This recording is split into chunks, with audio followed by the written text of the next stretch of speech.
Bismillahirrahmanirrahim. Assalamu alaikum. My good name is Inayatur Rahman. نن به موږ د یو کورس ابتدا کوو.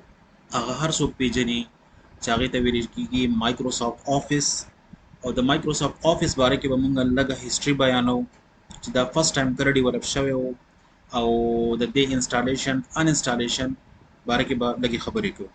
نو ګورو چې زموږ سره په مایکروسافټ آفس کې کم سافټویرز پریزنټ دي. نو دا چې کوم ښکاري تاسو ته ورلډ دی، مایکروسافټ ورلډ دی ته ویلی شي، مایکروسافټ ایکسل ورته ویلی شي، مایکروسافټ پاور پوینټ، مایکروسافټ آوټلک اینڈ مایکروسافټ ون نوٹ. دا زموږ سره مختلف قسم کې دا سافټویرز دي. د دې نه علاوه د کې یو څو نور هم دي چې مایکروسافټ ایکسس ورته ویلی شي، داسې نور پکې هم ډېر دي. هغه به موږ سټپ بای سټپ انشاءالله ډسکس کوو.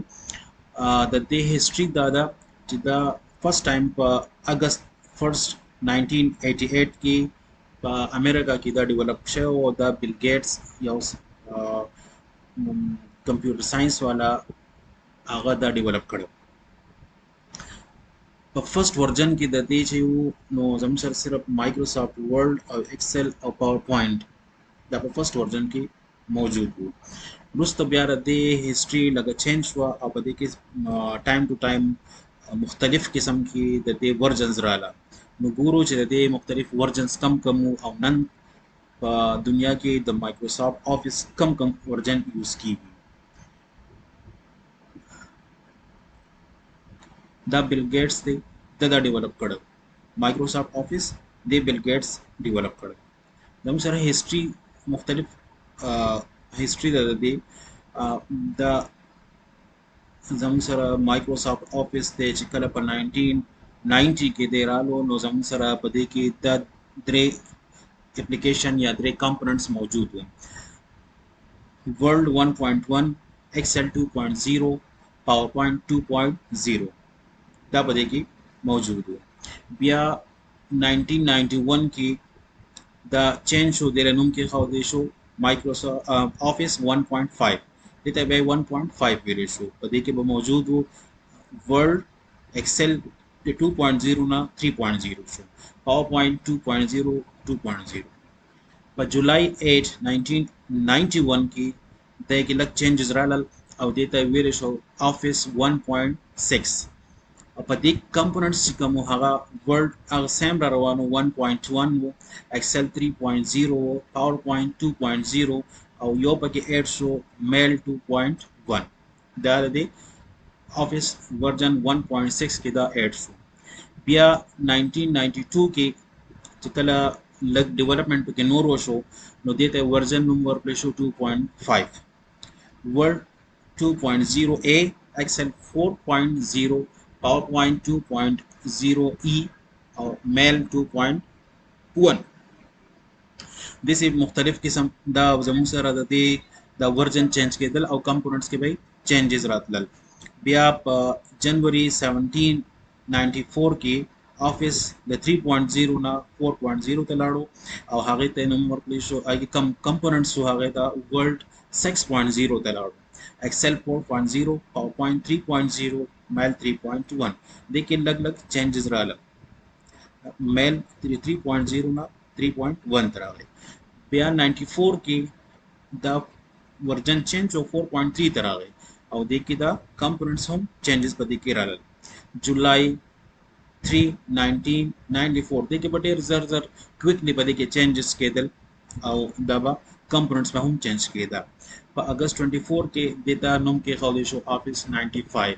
چې کله آفس 95 شو نو دې کې زموږ سره دا کمپوننټس یې لږ چینج شو. بیا ورته ویل کېده ورلډ ایکسل، پاور پوینټ، سکیجول پلس، بایندر، ایکسس اینڈ بک شیلف. بیا په 96 کې آفس 97 چې دا ډېر زیات یوز کېدو، هر چا به دا پیژندو آفس 97 باندې. نو په دې کې دا کمپوننټس بیا زموږ سره چینج شو، لږ سیوا شو.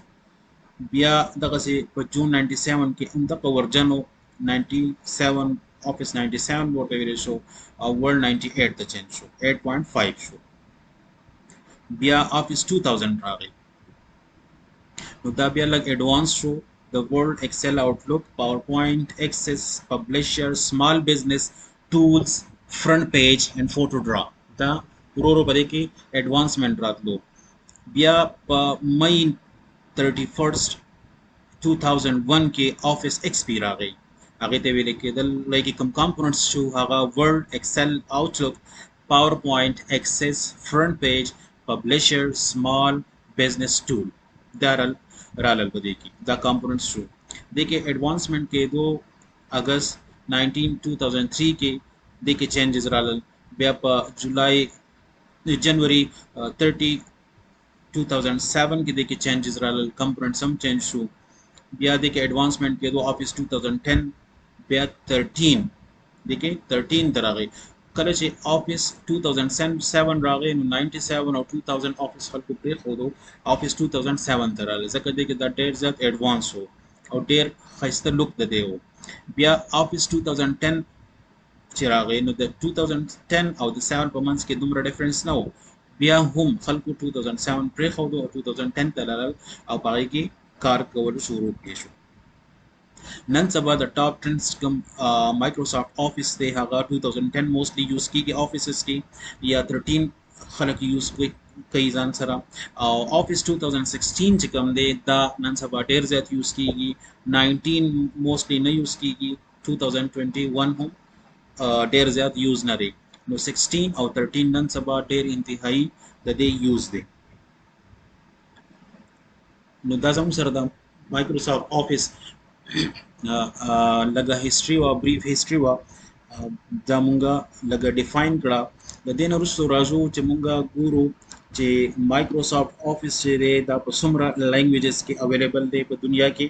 نو مایکروسافټ آفس چې دی دا اویلیبل دی په 35 ډیفرنٹ لینګویجز کې او هغه زموږ سره په مایکروسافټ وینډوز سایډ باندې هم یوز کیږي، په میک سایډ باندې هم یوز کیږي او په لینکس کې هم یوز کیږي. مایکروسافټ آفس زیاتره په آفیسز کې یوز کیږي چې په دې کې مونږ ډیر زیات کار کولی شو. یعنی که ډاکومنټیشنز په دې کې مونږ کولی شو که فرض که مونږ ته یو داسې کلکولیشنز پکار وي د هغې لپاره مونږ دا یوز کولی شو. مونږ پریزنټیشن جوړو د هغې لپاره مونږ مایکروسافټ آفس جوړولی شو. مونږ په دې کې ډیټابیس سمارټ ډیټابیسز هم جوړولی شو. نو دا زموږ سره ډیر زیات په استعمال کې راځي. دا ویډیو ډېر لنتي کیږي نو په نیکسټ ویډیو کې ملاویږو او په هغې کې به مونږ د دې ان انسټالیشن کوو چې د مایکروسافټ آفس ان انسټالیشن مونږ څنګه کولی شو یا بیا مونږ هغه انسټال کولی څنګه شو، د دې رجسټریشن مونږ څنګه کولی شو. هغه وخته پورې خپل ورور، خپل ملګري، خپل ټیچر عنایت الرحمن له اجازت ورکوي. د لوی الله په امان.